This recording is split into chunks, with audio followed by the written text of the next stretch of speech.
कसे आहात सगळे? मजेत ना? तर फायनली निघालेलो. सुट्टी संपली आमची आणि आम्ही फायनली पुण्याला निघालेलो.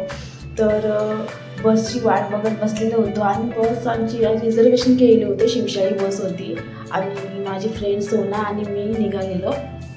आणि आवळा सुपारी मेन असतं म्हणून आवळा सुपारी आणि मस्का पाव घेतलेला, मध्ये कडे खायला मिळणार नाही आणि भूक लागली होती म्हणून. आई बघा सोनं झाले नूडल्स का तुला चक्कर येत होती.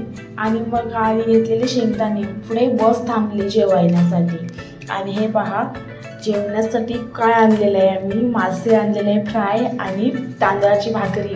एक नंबर जेवण झालं. दुपारचं हॉटेलमध्येच जेवण केलेलं. वास असं भयंकर आला होता मच्छीचा. सर्वजण आमच्याकडेच बघत होते. मासे फ्राय होते आणि तिथं सर्व मिसळ खात होते. खूप भारी वाटत होतं. आणि असा आमचा प्रवास झालेला आहे आणि फायनली आम्ही पुण्यामध्ये